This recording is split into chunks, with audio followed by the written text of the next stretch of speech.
ছাত্ৰ ছাত্ৰীসকল আজি আমি ক্লাছ 7ৰ অনুশীলনী 2.1ৰ 5 নম্বৰ প্ৰশ্নটো কৰিম। তোমালোকে ভালদৰে সম্পূৰ্ণ ভিডিঅ'টো চাই উত্তৰসমূহ বহিত তোমালোকে নোট কৰি ল'বা। 5 নম্বৰ প্ৰশ্নটো কৈছে, মাকে হাত খৰচৰ বাবে দিয়া টকাৰে বিজিতে 5 ভাগৰ 3 অংশ বহি আৰু কলম কিনাত, 7 ভাগৰ 2 অংশ জ্যামিতি বাকচ কিনাত আৰু বাকী অংশ জমা ৰাখিলে বিজিতৰ হাতত কিমান অংশ টকা জমা থাকিল? তিনিটা অংশ অধক্ৰমত সজোৱা। এতিয়া তোমালোকে প্ৰশ্নটো বুজি লোৱা, আমি এইটো কি কৰিব লাগিব, যোগ বিয়োগ পূৰণ হৰণ আমি কি কৰিম। এতিয়া কিমান টকা দিছিল আমি নাজানো, কিন্তু তাৰ যিমান টকাই আছিলে সেই টকাটোৰ 5 ভাগৰ 3 অংশৰে বহি আৰু কলম কিনিলে আৰু 7 ভাগৰ 3 অংশৰে জ্যামিতি বাকচ কিনিলে আৰু বাকী অংশ জমা ৰাখিলে। তাৰ মানে আমি প্ৰথমতে কি কৰিম, তাৰ কিমান অংশ খৰচ হ'ল আমি এই দুইটা যোগ কৰিলে আমি মুঠ খৰচৰ অংশ পাম। তাৰ পিছত আমি 1ৰ পৰা আমি বিয়োগ কৰিলে এই যিটো যোগফলটো যিটো খৰচ হ'ল যিটো সেই অংশখিনি আমি 1ৰ পৰা বিয়োগ কৰিলে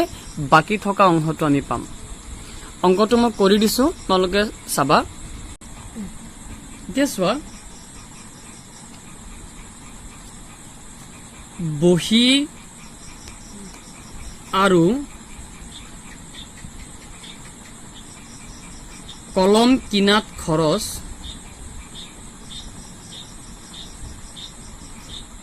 বহি আৰু কলম কিনাত খৰচ হ'ল 5 ভাগৰ 3 অংশ। আমাক প্ৰশ্নত দি দিছে এইটো। আৰু কি কৰিলে,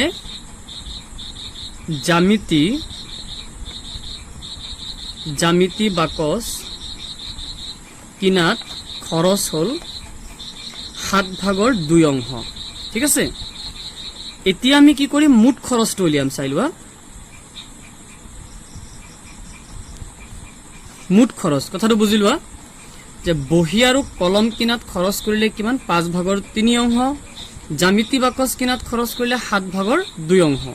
আমি দুইটা যোগ কৰিলে মুঠ খৰচটো আমি খৰচৰ অংশটো আমি পাম। এতিয়া দুইটা যদি আমি যোগ কৰোঁ, তে 5 ভাগৰ 3 যোগ 7 ভাগৰ 2। ঠিক আছে, এতিয়া চোৱা,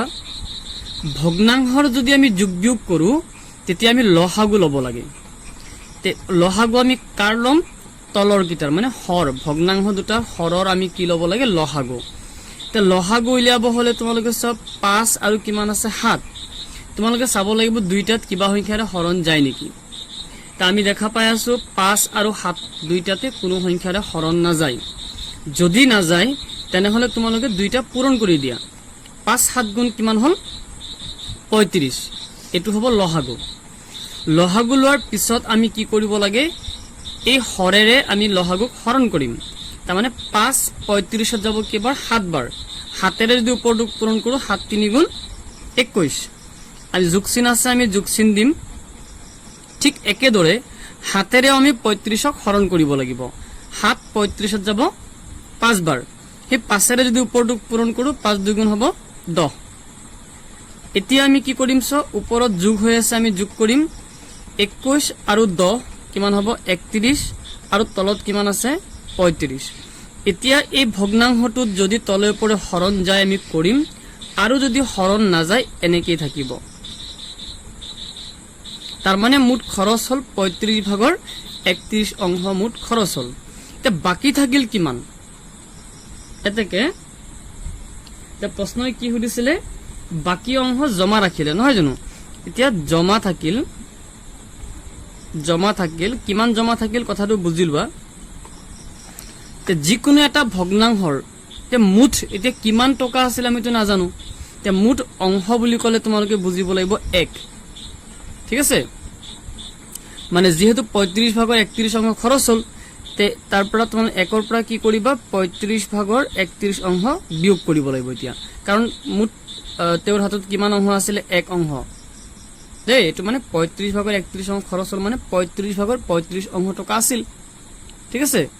তাৰ মানে আমি এটা ভগ্নাংশৰ আমি কিমান মুঠ যিটো ভগ্নাংশটো আমি ধৰিব লাগে 1 আৰু তাৰ পৰা খৰচ হ'ল 35/31 অংশ এতিয়া বিয়োগ কৰি দিয়া বিয়োগ কৰিলে ইয়াৰ তলত কিমান আছে 1 এটা আছে 1 আৰু 35ৰ আমি লসাগু ললে আমি পাম 35 ঠিক আছে এতিয়া 1ৰে 35ক হৰণ কৰা ভগ্নাংশৰ যোগ বিয়োগ কৰাৰ যিটো নিয়ম 1ৰে যদি 35ক হৰণ কৰো 35 বাৰ যাব যিমান বাৰ যাব হেতুৰ আকৌ ওপৰটো পূৰণ কৰিব লাগে 1 যাব 35ত 35 বাৰ 35 এগুণ 35 বিয়োগ 35 35ত যাব এবাৰ 1 দি ওপৰটো পূৰণ কৰিলে 1 31 গুণ 31 এতিয়া কি কৰিব লাগিব চোৱা তলত কিমান আছে 35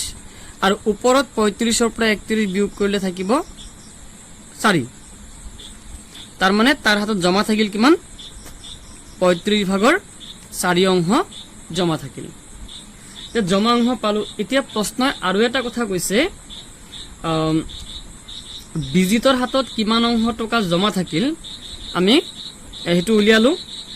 উলিয়াই তিনিটা অংশ অধক্ৰমত সজোৱা অধক্ৰম মানে ডাঙৰৰ পৰা সৰুলৈ এতিয়া এটো আছে 35/4 আৰু এটা আছিল এফালে 5/3 আৰু এটা আছে 7/2 এই তিনটা ভগ্নাংশৰ ভিতৰত কোনটো ডাঙৰ কোনটো সৰু আমি এতিয়া এনেকে ক'ব নোৱাৰিম কেনেকে কম ভগ্নাংশ বিলাকৰ হৰ একে কৰিব লাগিব এতিয়া তোমালোকে চাবা ভগ্নাংশ তিনটা কি কি আছিল চোৱা এটা আছিল 5/3 এটা আছিল 7/2 আৰু জমা থকা অংশটো আমি পালো 35/4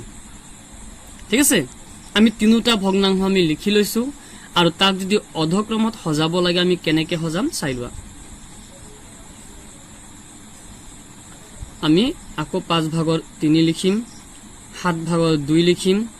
35/4 লিখিম লগত পূৰণ চিন দিম এতিয়া এখিনি কিয় কৰিব লগা হৈছে চোৱা ইয়াত আমি এনেকে ভগ্নাংশ কিটা ডাঙৰ সৰু আমি চিনাক্ত কৰিব নোৱাৰিম কাৰণ হৰবিলাক বেলেগ বেলেগ আছে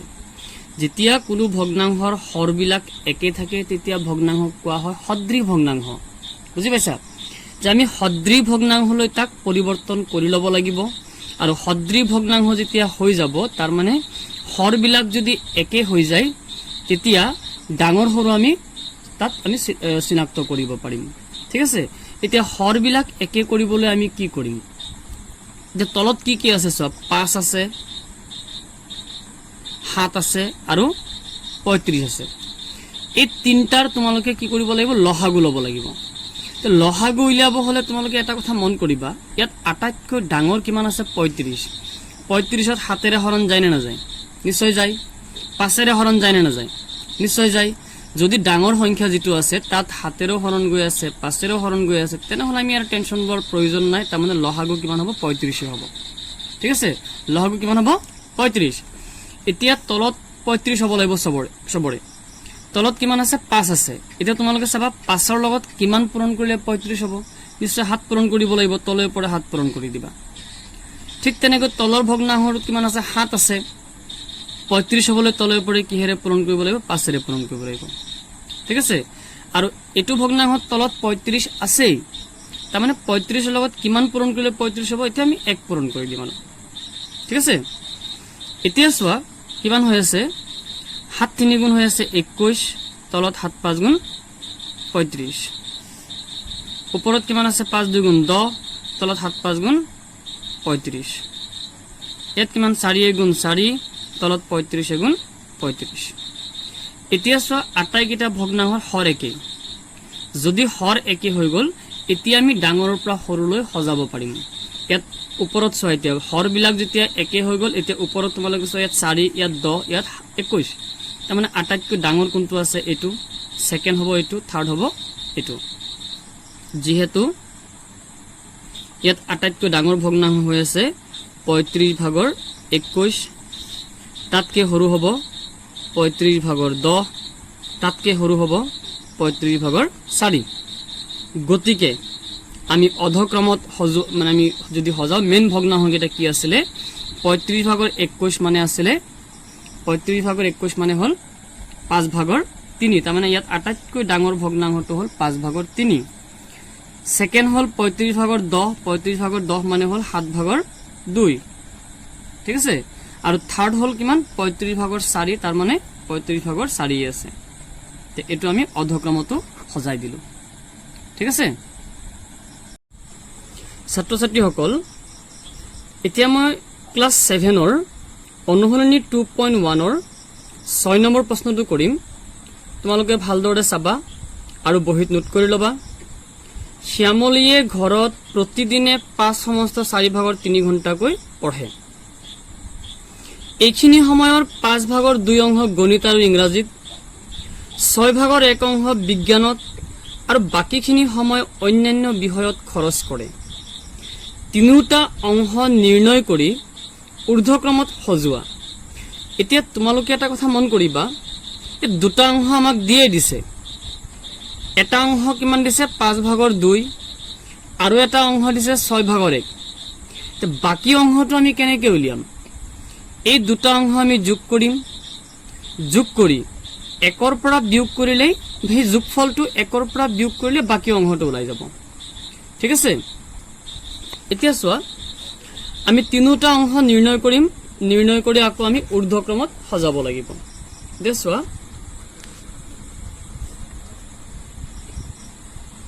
প্ৰথমতে আমাক কৈছে গণিত আৰু ইংৰাজীত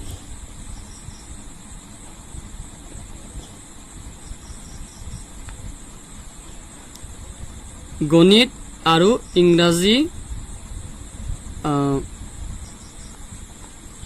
পঢ়া সময়ৰ অংশ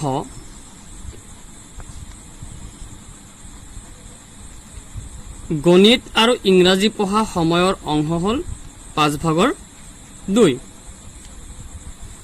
আৰু কৈছে বিজ্ঞান বিজ্ঞান পঢ়া সময়ৰ অংশ এটো আছে 6/1 ঠিক আছে এতিয়া মুঠ তাই যিমান ঘণ্টাই নপঢ়ক কিয় সেই গোটেই ঘণ্টাটোৰ 5/2 অংশ পঢ়ে গণিত আৰু ইংৰাজী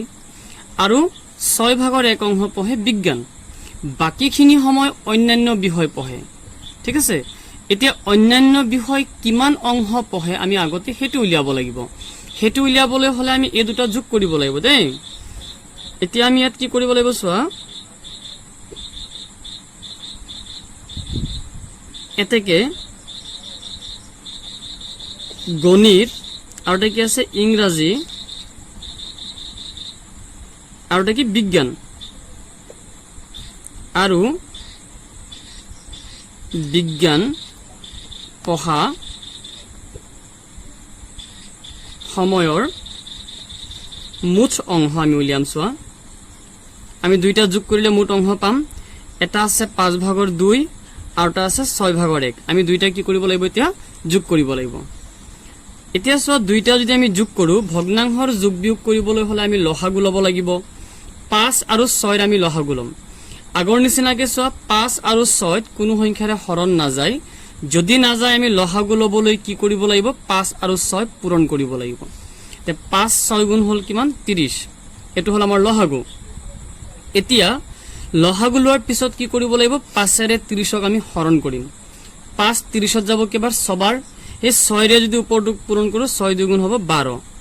যোগ 6 30ত যাব কেবাৰ 5 বাৰ 5 ৰে উপৰটো পূৰণ কৰিলে 5 গুণ 5 এটা তলত কিমান আছে 30 আৰু ওপৰত আমি দুইটা যোগ কৰিলে পাম 17 তাৰ মানে এই তিনিটা বিষয় পঢ়া মুঠ সময়ৰ অংশ হল 30/17 তে বাকিখিনি সময় বেলেগ বিষয় পঢ়ে এতিয়া এই অন্যান্য বিষয় পঢ়া সময়ৰ অংশ আমি উলিয়াম এতেকে অন্যান্য বিষয় পঢ়া সময়ৰ অংশ হেতু আমি কেনেকৈ উলিয়াম তে মুঠ কিহেৰে বুজাব লাগিব মুঠ ভগ্নাংশটো হ'ব 1 তাৰ পৰা এই তিনটা বিষয় পঢ়া সময়ৰ অংশ হল 30/17 এটো মাইনাস কৰি দিলে হল তে মাইনাস কৰিলে আমি চোৱা ভগ্নাংশৰ যোগ বিয়োগ কৰিলে আমি লসাগু লম ইয়াৰ তলত একো নাই মানে কিমান আছে 1 এটা আছে 1 আৰু 30ৰ লসাগু কিমান হ'ব 30 গুণ 30 এতিয়া কি কৰিবা 1 ৰে 30ক হৰণ কৰা 1 30 যাব 30 বাৰ 30 এগুণ 30 বিয়োগ 30 30 যাব এবাৰ 1 17 গুণ 17 তলত থাকিল 30 আৰু ওপৰত 30 ৰ পৰা 17 গলে সো ইয়াত 0 ৰ পৰা 7 না যায় 1 ধাৰ কৰিলে 10 10 ৰ পৰা 7 গলে থাকিব 3 আৰু ইয়াত আছে 2 ৰ পৰা 1 গলে থাকিব 1 তাৰ মানে অন্যান্য বিষয় পঢ়া সময়ৰ অংশ 30 ভাগৰ 13 এটা আমি তিনিটা ভগ্নাংশ আমি পালো দুটা ভগ্নাংশ প্ৰশ্ন আমাক দি দিছিলে আৰু বাকি ভগ্নাংশটো হল গৈ 30 ভাগৰ 13 এই তিনটা ভগ্নাংশৰ ভিতৰত কোনটো ডাঙৰ কোনটো সৰু আমি হেতু কেনেকৈ উলিয়াম চোৱা এতিয়া আমি ভগ্নাংশ তিনটা লিখিম এটা আছিলে 5 ভাগৰ 2 সমান চিন দি ৰাখিবা পিছৰটো আছিলে 6 ভাগৰ 1 পিছৰটো আছিলে 30 ভাগৰ 13 আমি এখিনি কৰি আছো ডাঙৰ সৰু আমি বাছিবৰ কাৰণে দেই এতিয়া তলত কিমান আছে 5 ওপৰত 2 আমি ভগ্নাংশকিটা আকৌ লিখি লব লাগিব লিখাৰ পিছত আমি সবতে পূৰণ চিন দিব লাগিব আমাৰ কাম হ'ব এটাই হেতু হল হৰবিলাক একে কৰা এতিয়া আগৰ অংকটো নিচিনাকে তোমালোকে চোৱা হৰবিলাক একে কৰিব হলে তিনিটাৰে তোমালোকে লহাগু লব লাগিব আৰু ইয়াত আমি এটা বস্তু দেখা পাই আছো 6 ৰেও 30ত হৰণ যায় 5 ৰেও 30ত হৰণ যায় গতিকে আমি লহাগু কিমান পাম 30 তে 5 ৰ লগত কিমান পূৰণ কৰিলে 30 হ'ব যে 5 6 গুণ 30 তলৰ পৰা 6 পূৰণ কৰিবা 6 ৰ লগত কিমান পূৰণ কৰিলে 30 হ'ব 6 5 গুণ 30 তলৰ পৰা 30 পূৰণ কৰিবা তে 30 তো আছে তাৰ মানে 30 থাকিবলৈ হলে কিহেৰে পূৰণ কৰিবা তে একেৰে পূৰণ কৰিবা 30 গুণ 30 হ'ব তেতিয়া এতিয়া 6 ইয়াত কিমান হৈ আছে তলত হৈ আছে 5 6 গুণ 30 আৰু ওপৰত হ'ব 6 2 গুণ 12 আকৌ ইয়াত কিমান আছে 6 5 গুণ 30 আৰু ওপৰত 5 গুণ 5 ইয়াত কিমান আছে 30 গুণ 30 আৰু ওপৰত 13 গুণ 13 ঠিক আছে তে তিনিটা ভগ্নাংশ আমি পালো এতিয়া তিনিটা ভগ্নাংশৰ হৰ একে কৰি দিয়াত আমি এতিয়া ডাঙৰ সৰু আমি সিলেক্ট কৰিব পাৰিম ইয়াত সবতকে ডাঙৰ কোনটো আছে 13 তাৰ সেকেন্ড কোনটো আছে 12 থাৰ্ড কোনটো আছে 5 এতেকে ঊৰ্ধ্বক্ৰমত সজাব দিছে আটাইতকৈ সৰু কোনটো আছে ঊৰ্ধ্বক্ৰম মানে সৰুৰ পৰা ডাঙৰলৈ ইয়াত আটাইতকৈ সৰু কোনটো আছে 30 ভাগৰ 5 এই চিনটো চাবা এই চিনটোৱে কি বুজাইছে এফালটো সৰু বুজাইছে এফাল ডাঙৰ বুজাব তাৰ পিছত কি আহিব 30 ভাগৰ 12 টো আহিব তাৰ পিছত কোনটো আহিব 30 ভাগৰ 13 গতিকে 30 ভাগৰ 5 তাৰ মানে কোনটো হল 6 ভাগৰ 1 6 ভাগৰ 1 টো সবতকে সৰু তাতকে ডাঙৰ কোনটো হল 30 ভাগৰ 12 30 ভাগৰ 12 মানে হল 5 ভাগৰ 2 তাতকে ডাঙৰ হল 30 ভাগৰ 13 মানে 30 ভাগৰ 13 আছে এটো আমি ঊৰ্ধ্বক্ৰমত সজালো ঠিক আছে